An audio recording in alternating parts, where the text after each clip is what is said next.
انسانی زندگی کے بہت سے پہلو ایسے ہیں جو بظاہر سادہ نظر آتے ہیں، لیکن در حقیقت ان کے اندر بڑی حکمت پوشیدہ ہے۔ انہی میں ایک لباس بھی شامل ہے۔ یہ محض آرائش یا موسم سے بچاؤ کا ذریعہ نہیں، بلکہ فطرت انسانی کی ایک بنیادی ضرورت ہے۔ مگر جب انسان شیطان کے بہکاوے میں آتا ہے تو وہی لباس جو ستر پوشی اور تقوی کی علامت ہونا چاہیے، اپنی اصل معنویت کھو دیتا ہے اور بے حیائی و غرور کا ذریعہ بن جاتا ہے۔ ارشاد باری تعالیٰ ہے، اے بنی آدم، ایسا نہ ہو کہ شیطان تمہیں پھر اسی طرح فتنے میں مبتلا کر دے جس طرح اس نے تمہارے والدین کو جنت سے نکلوایا تھا اور ان کے لباس ان پر سے اتروا دیے تھے تاکہ ان کی شرمگاہ ایک دوسرے کے سامنے کھولے، اور وہ اس کے ساتھی تمہیں ایسی جگہ سے دیکھتے ہیں جہاں سے تم انہیں نہیں دیکھ سکتے۔ ان شیاطین کو ہم نے ان لوگوں کا سرپرست بنا دیا ہے جو ایمان نہیں لاتے۔ الاعراف آیت 27۔ ناظرین، ان آیات میں چند نہایت اہم حقیقتیں واضح کی گئی ہیں۔ پہلی حقیقت یہ ہے کہ لباس انسان کے لیے کوئی مصنوعی چیز نہیں، بلکہ اس کی فطرت کا لازمی تقاضا ہے۔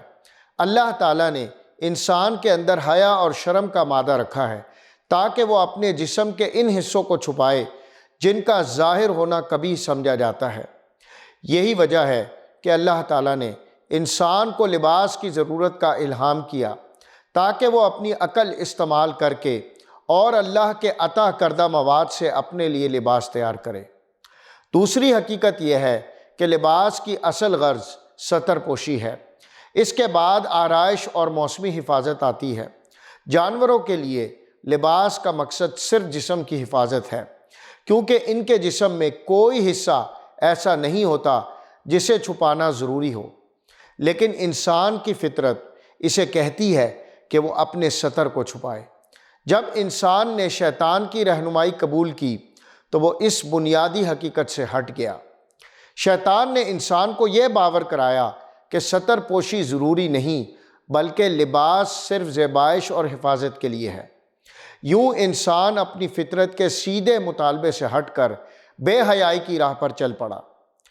تیسری حقیقت یہ ہے کہ انسان کا لباس صرف ڈھانکنے اور زینت کا ذریعہ نہیں، بلکہ اسے تقوی کا لباس ہونا چاہیے، یعنی ایسا لباس جو مکمل ستر پوش ہو، نہ ضرورت سے زیادہ نمود و نمائش کا ہو اور نہ ہی اتنا کمزور کہ فخر، غرور یا ریاکاری کا اظہار کرے۔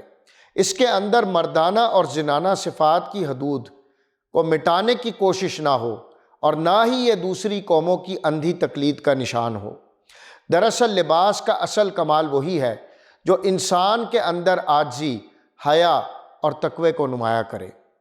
چوتھی حقیقت یہ ہے کہ لباس بھی اللہ کی نشانیوں میں سے ایک نشانی ہے۔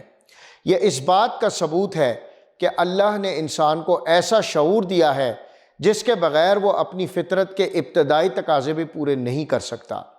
لیکن جب انسان انبیاء علیہ السلام کی رہنمائی سے منہ موڑتا ہے تو شیطان اس کا سرپرست بنا دیے جاتے ہیں اور پھر وہ کسی نہ کسی گمراہی اور بے حیائی میں مبتلا کر دیتے ہیں۔ اے اللہ، ہمیں اپنے لباس کو ستر پوشی اور تقوی کا ذریعہ بنانے کی توفیق عطا فرما۔ ہمیں شیطان کے وسوسوں اور فریب سے محفوظ رکھ اور ہماری زندگی کو حیا اور اطاعت سے مزین فرما۔ آمین یا رب العالمین۔